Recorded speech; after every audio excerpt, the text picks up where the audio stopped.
Bonjour à toutes et bienvenue pour l'émission Pocosé. Alors aujourd'hui, nous accueillons Monsieur Michel Wittenberger. Bonjour et bienvenue. Bonjour. Donc, ça Ton va? prénom? Votre prénom, je ne connais pas votre prénom. Annabelle. Moi, c'est Annabelle. Annabelle, ouais, ça vous va très bien. Merci beaucoup. D'accord. Alors, Michel, vous êtes venu parler à nous de quoi aujourd'hui? Alors, vous parlez de mon activité principale à l'heure actuelle, la naturopathie, et surtout la passion que j'ai pour cette discipline qui permet de se retrouver avec soi-même.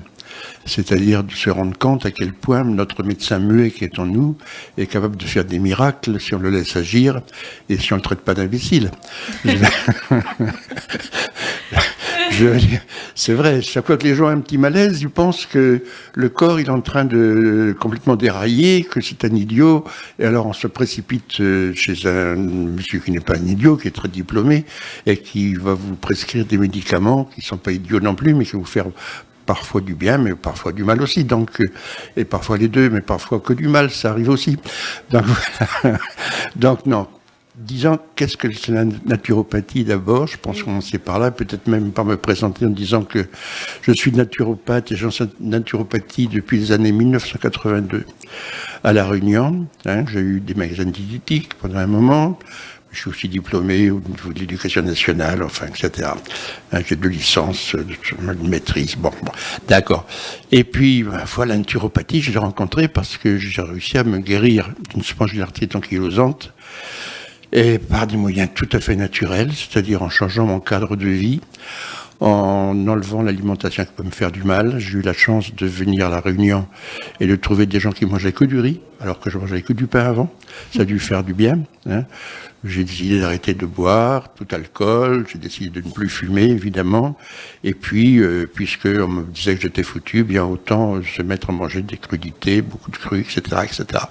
Bon, et puis avec une bonne thérapie de balnéation également, tout ça joint, enfin avec plusieurs, comment dirais-je, thérapies qui s'additionnent. Eh bien, ma foi, mes vertèbres ont arrêté de se souder et je me suis tiré d'affaire. Donc, je me suis demandé pourquoi. J'ai trouvé l'explication dans la naturopathie et depuis, j'essaie de passer le message. Et ceci étant dit, je suis à Sainte-Marie, où je reçois, sur consultation, si on veut venir me voir, où j'explique aux gens comment ils fabriquent leurs problèmes à partir de leur vie quotidienne, et comment on peut, par petites touches, pas forcément tout arrêter, mais modifier les choses et arriver à modifier tous les malaises qu'on peut avoir. Voilà. Donc, si je comprends bien, les consultations, c'est plutôt un suivi sur le long terme et non pas une consultation spontanée et qu'il n'y a pas de suivi après ou les deux, c'est possible. Il y a toujours un suivi. Il y a toujours un suivi. Mais enfin, ces consultations, moi, bien sûr, c'est bien. Mais ce qui m'intéresse, c'est que les gens comprennent comment ils fabriquent leurs problèmes eux-mêmes et comment ils peuvent s'en tirer par eux-mêmes. C'est-à-dire qu'ils se libèrent. S'ils suivent le chemin que je trace avec eux, je ne m'impose rien, eh bien, ils se libèrent. Et à ce moment-là, ils ne reviennent plus me voir. Les gens sont guéris, se guérissent, ils ne reviennent plus me voir, qu'importe. Mais enfin, ce que je propose aussi, c'est du magnétisme, parce que ça peut faire beaucoup de bien aussi. Le magnétisme, c'est un état naturel de nos cellules. Donc, on peut aider au niveau des douleurs, au niveau du métabolisme, au niveau des migraines, au niveau d'un tas de choses. Le magnétisme, même pour la peau, on peut faire des choses aussi. Bon, et puis surtout, je suis aussi micronutritionniste, c'est-à-dire que j'utilise des micronutriments.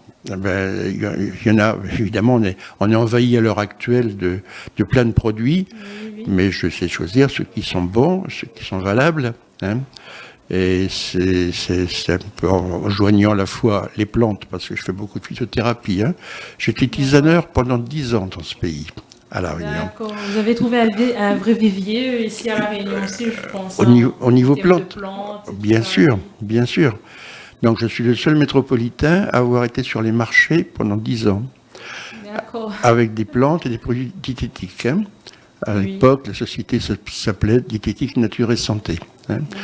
Donc j'ai rencontré beaucoup de gens qui avaient des problèmes et je me suis aperçu qu'avec les plantes de la grand-mère, comme on disait, qui paraissent méprisées, pas très efficaces. Eh bien, on avait des miracles, à condition de les prendre assez longtemps, de se calmer sur les problèmes. Par exemple, j'ai vu des dames aux camélias qui avaient des problèmes de vésicule biliaire. J'en ai au moins sorti 4 d'affaires. Ces dames-là sont venues me voir toutes les semaines, ou tous les 15 jours. Reprendre des plantes. 6 mois après, il n'y a plus de cailloux dans la vésicule. On leur proposait de leur enlever la vésicule. Bon, ça me donne des problèmes comme après, parce que les graisses pour les digérer, c'est moins facile quand on n'a plus de vésicule biliaire. Bon, j'ai vu des choses comme ça. Donc, il fallait faire une opération, et donc elles ont choisi... Elles ont choisi d'attendre, de voir et de soigner avec les plantes. Et ça a parfaitement réussi. Je ne dis pas ça réussir à chaque fois, ça a parfaitement réussi. Oui. Évidemment, s'il y a un caillou qui vient se mettre dans le canal cholédoque, il faut l'enlever à ce moment-là, parce que ça bouge le déversement de la bile. Mais là, il était encore temps, bien sûr. Bon, pour l'urgence, il n'y a pas de problème. Là, la médecine est très, très pertinente pour répondre à l'urgence. Mais les gens n'attendent pas, généralement. Ils vont tout de suite se mettre sous la protection du prêtre en blouse blanche. En ce moment, Et puis il demande qu'on arrête vite ces symptômes, c'est-à-dire qu'ils n'essaient pas de lire ce qui se passe dans leur corps, ils n'essaient pas de comprendre la maladie, ce que ça veut dire, comment l'être qui est en nous communique avec nous par la douleur, généralement, ou par des boutons qui apparaissent, etc. Donc, par des choses qui sont désagréables. Et en bon consommateur, on veut tout de suite supprimer cela. Pour ça, on va aller chercher un produit chez le pharmacien. D'accord ? Oui, c'est pas la bonne démarche. C'est pas la bonne démarche. Faut attendre, faut regarder. Et évidemment, on peut toujours faire des textés. C'est très, très utile de savoir où on en est. Et les analyses sont pertinentes, bien sûr, mais pas suffisantes. Donc voilà. Donc la naturopathie. Est-ce que vous savez quelque chose sur la naturopathie ? Alors moi personnellement, non, pas vraiment. Pas grand-chose. Bon. Un peu plus, vous avez parlé du magnétisme et tout ça. Donc oui, non. La naturopathie, c'est une philosophie, mais c'est aussi la médecine d'Hippocrate.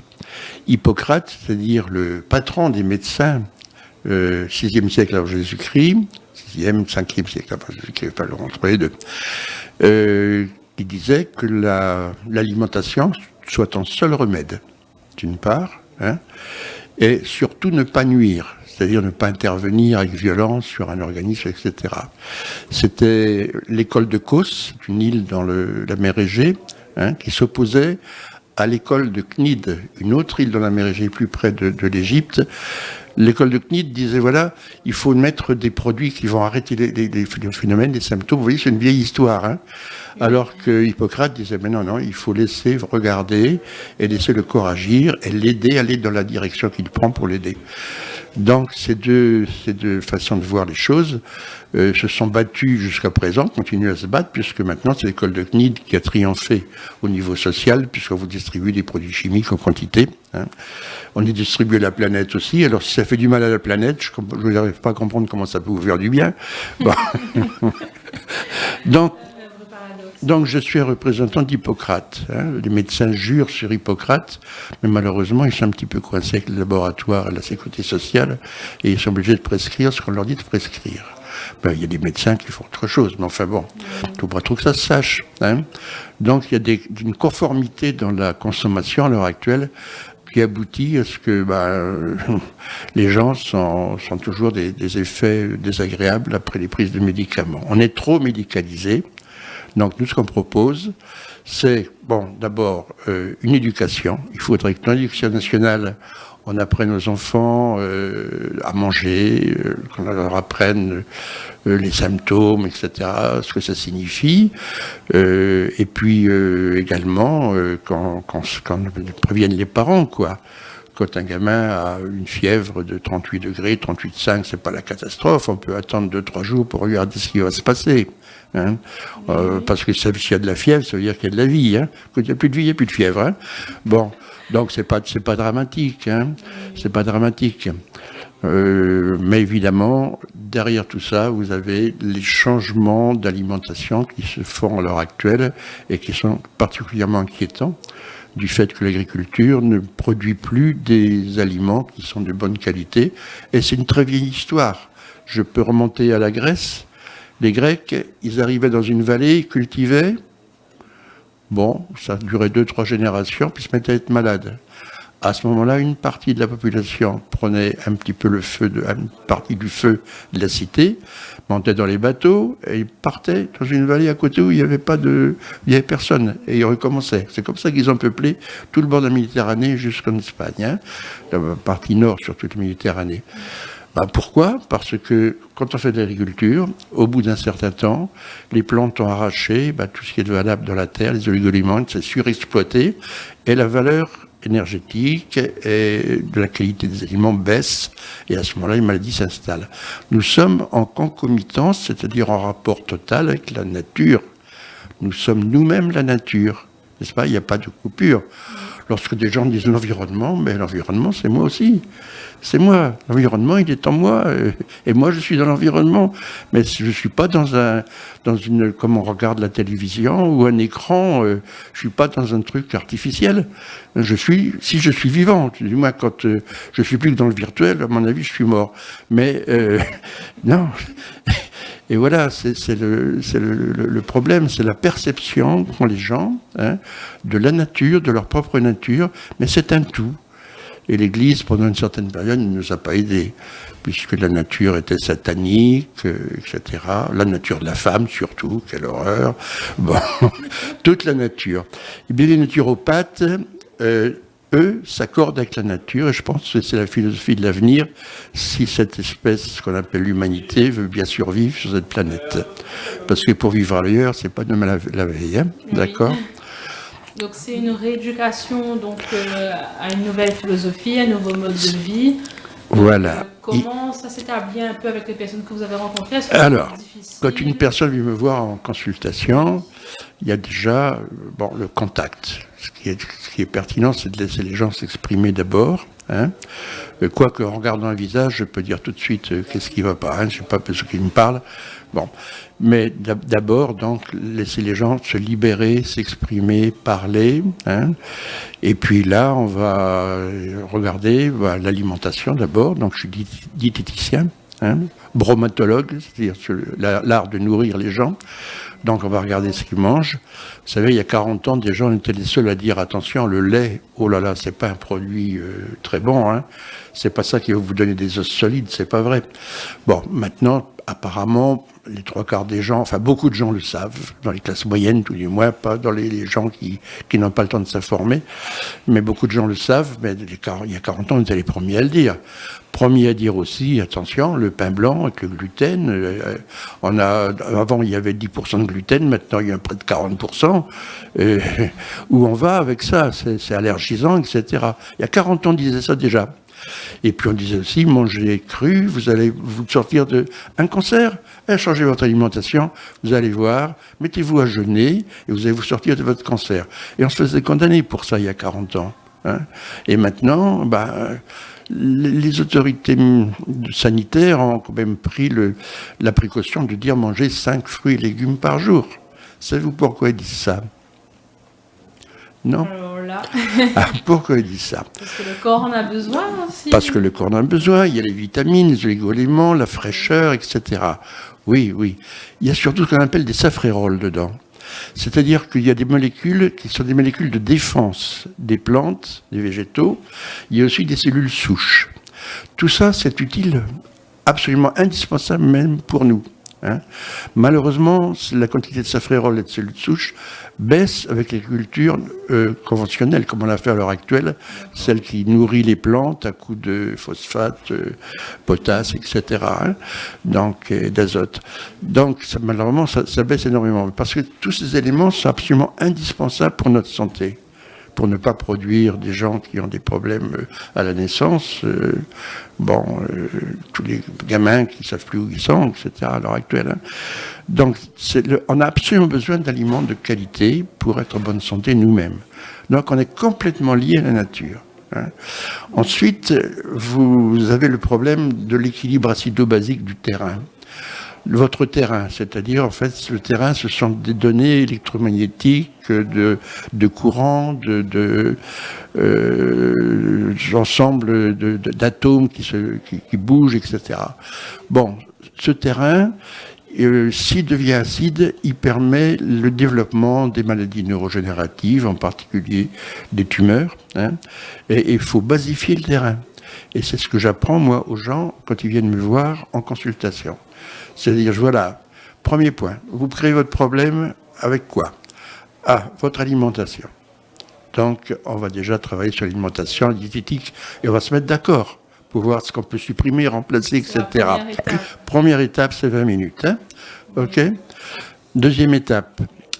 Qu'est-ce qui se passe dans votre environnement psychologique, moral, etc. Vous avez des problèmes.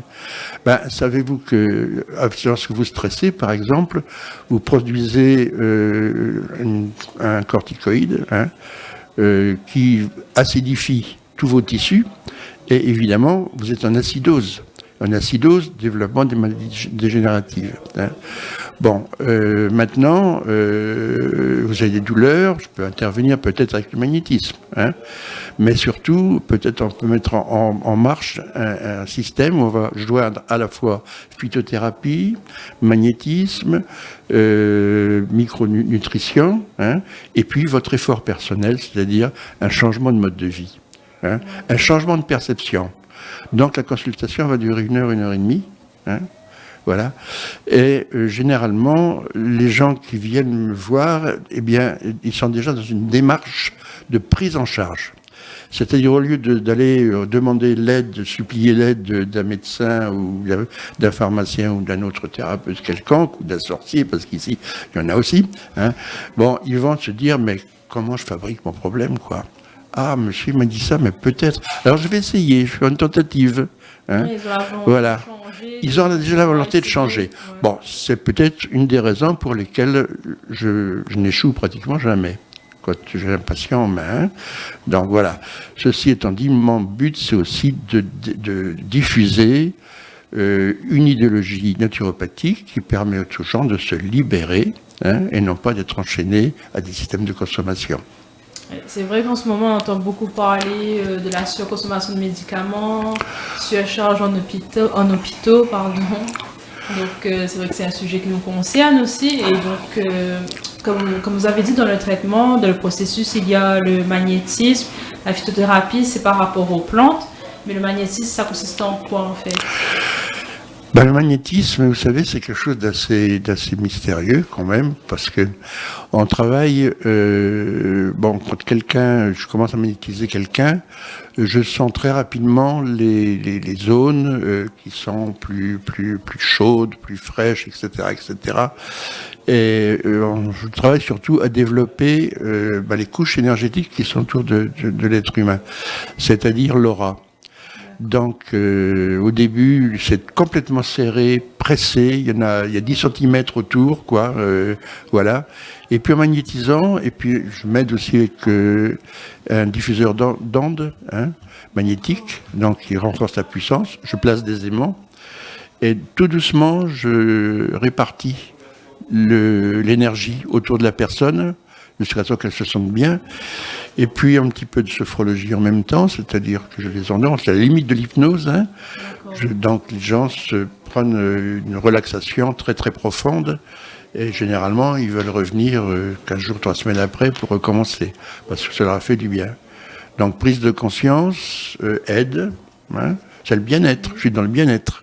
Et puis c'est de la médecine naturelle, c'est-à-dire chacun a encore le droit d'avoir sa médecine naturelle. Nous sommes nous aussi nos propres médecins. Hein. Mais merci les médecins pour tout ce qu'il y a de formidable au niveau de la chirurgie, des interventions rapides, etc. Très bien. Mais à l'heure actuelle, ce qui se développe sont les maladies chroniques. Et puis si vous me parlez des hôpitaux, les hôpitaux sont capables de répondre à la demande de maladie chronique. À l'heure actuelle, vous avez... Je ne crois pas me tromper, mais un Français sur 3 maladies chroniques, 20 millions de personnes qui ont des choses dont il ne faut pas se débarrasser, il faut qu'ils vivent avec, et ils vivent mal, bien entendu, que leur état d'humeur n'est pas aussi bien que si on se sentait bien à tout niveau. Hein. Je vois des gens qui viennent me voir à 40, 45 ans, ils me disent je suis foutu, ouais c'est fini, moi les femmes, vous savez, quand mon âge déjà, je dis moi j'en ai 75, et puis bon, moi les femmes, ils m'intéressent toujours. Bon, Le moral. c'est vraiment pas le moral. Oui. Hein. Bon, et quand on baisse de morale, bah, on va vers la dépression. Attention, évidemment. Bon, je suis aussi psychologue conseil, c'est-à-dire je ne fais pas la même psychologie que les psychologues officiels qui font des statistiques, hein, mais j'interviens à ce niveau-là, mais surtout j'écoute les gens, je les écoute parler. Voilà. D'accord. Et donc, si j'ai bien compris, le magnétisme, c'est pour faire du bien au corps, se relaxer. Le magnétisme est naturel. Dans votre corps, vous avez l'électromagnétisme qui est là sans arrêt. Au niveau cellulaire, par exemple, il y a ce qu'on appelle les forces du spin, c'est-à-dire des électrons qui s'équilibrent avec un plus et un moins. Bon, donc quand vous faites du magnétisme, vous remettez en marche tout ce qu'il y a à l'intérieur de la cellule. Hein. Donc, une cellule, quand vous regardez une cellule du microscope, c'est une cellule bien vivante, c'est extraordinaire. Ça brille, ça bouge de partout. Hein. Et puis, quand ça commence à plus bouger, là, ça devient grave. Le magnétisme remet en marche tout cela. Hein. Donc, de toute façon, ce qu'on ne sait pas, ce que les gens ne savent pas, ils vont le savoir maintenant, parce qu'avec la physique moderne, on commence à voir beaucoup de choses. Il y a des ondes qu'on appelle les ondes scalaires, qui viennent de l'univers. Ces ondes scalaires, ce ne sont pas des ondes sinusoïdales, ce sont des ondes qui marchent en vortex, c'est-à-dire en vortex, vous savez, ça tourne en vrille, quoi. On est frappé par ces ondes qui sont plus rapides que la lumière, qui traversent la Terre sans arrêt. Vous avez des milliards de piqûres sur un centimètre carré sans arrêt qui viennent du cosmos. C'est-à-dire que vous êtes nourri par le cosmos. C'est ce qui explique que certaines personnes peuvent passer 20 ans ou 25 ans de leur vie sans manger. Ils ne mangent pas, ils boivent de l'eau. Ils boivent de l'eau. Il semble que l'organisme humain est nourri par le cosmos à 50%. 20%, ça vient de l'eau, en extrayant l'hydrogène de l'eau. Hein, oui. Et les 30% qui restent, c'est la nourriture. Quand la nourriture est bonne, ça va, mais quand elle devient industrielle et morte, ça va pas du tout. Donc on ne peut pas avoir les mêmes maladies maintenant en mangeant ce qu'on mange qu'on avait au Moyen-Âge, par exemple. Hein. Bon, si on vit comme au Moyen-Âge à Madagascar, on a la peste. Mais nous, on ne risque pas la peste ici, il n'y a pas de problème. Hein. Mais parce qu'on n'a pas la même nourriture, on a une nourriture, les gens ne se méfient pas de produits morts. Ils mangent des produits morts sans arrêt. Il faut manger vivant. Vivant, ça veut dire des plantes qui sortent du sol, de votre sol à vous, pas celles qui viennent du Chili, de l'Argentine, mais les vôtres. Hein. Bon, et le commerce international fait en sorte que les gens ne puissent plus produire chez eux, parce que s'ils produisent, ils perdent de l'argent. Donc évidemment, vous voyez, donc le problème est vraiment un problème total pour l'humanité à l'heure actuelle. Économique, politique, parce qu'il y a une politique de la santé aussi. Hein. Bon, d'accord. Et il y a beaucoup de choses à faire. Vous voyez bien la pollution, vous voyez bien. Et puis en plus, la population augmente. Quand je suis arrivé à La Réunion, il y avait 600 000 habitants, maintenant il y a 850 000. D'accord. Il y a 40 ans que je suis arrivé à La Réunion. Hein. Bon. Donc il y a des changements profonds qui demandent une prise de conscience. Et la naturopathie, dans la paix, bien entendu, la tranquillité et le secret des décisions prises par un être humain, fait son petit chemin, et je pense que c'est la philosophie de demain. Celle après ce qu'on va voir dans ce siècle, qui ne va pas être joli, certainement. Hein. Voilà. Et donc, si on veut un peu adopter cette philosophie-là, vous avez aussi une association. Voilà. Une association qui s'appelle Diète et Nature, à la place du A, il y a arrobase, Diète et Nature. Hein. Moi, je dis diététique et santé, parce que c'était mon ancienne association, enfin mon ancienne marque commerciale auparavant, quand j'avais des magasins diététiques, j'en ai plus maintenant. Donc, cette association, on va faire des conférences au nom de cette association. On va essayer de faire comprendre aux gens qu'il y a une voie pour se sortir d'affaires, et que c'est une voie tout à fait personnelle, tranquille, hein, et qui demande simplement, une perception différente de la nature, et puis un petit peu d'amour autour de soi. D'accord. Voilà. C'est bien, on connaît l'association, un peu ce qu'elle fait. Oui. Elle se situe à Sainte-Marie aussi. À Sainte-Marie. Alors, moi, je suis 5 impasse des Bagnans. à Sainte-Marie. D'accord. Et mon numéro de téléphone, peut-être je vais vous le donner, hein, 0693 33 96 43. Je répète, 0693 33 96 43. Donc, un petit mot pour conclure sur tout ça, à faire passer aux auditeurs et aux auditrices. Eh bien, écoutez, oui, un petit mot.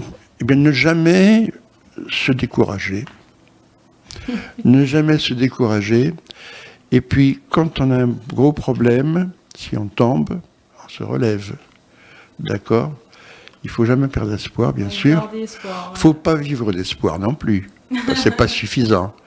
Mais il faut, et surtout, il faut être soi-même. C'est pas la peine d'imiter Claude François ou Johnny Hallyday, quoi. Je veux dire, tout le monde ne peut pas faire ça. Il faut être soi-même. Donc, chercher qui on est, voilà la grosse question. La grosse question que chaque personne devrait se poser, qui suis-je ? Qu'est-ce que je fais là ? Qui suis-je ? Qui suis-je ? Quel est mon être ? Et à partir de cette question-là, on va avoir beaucoup de réponses. On va trouver beaucoup de choses. Qu'est-ce qu'on doit faire dans la vie, comment on doit se développer, hein, à quoi je suis utile aux gens que j'aime, etc. On va trouver beaucoup de réponses à ce moment-là. Et on n'aura peut-être pas besoin de prendre des produits chimiques pour se soigner. Écoutez, je vous remercie beaucoup d'être venu avec nous aujourd'hui. Je vous en prie. C'était un plaisir. Witten-Berger avec nous pour l'émission Faut Causer. On se retrouve à bientôt. Au revoir. À très bientôt. Au revoir.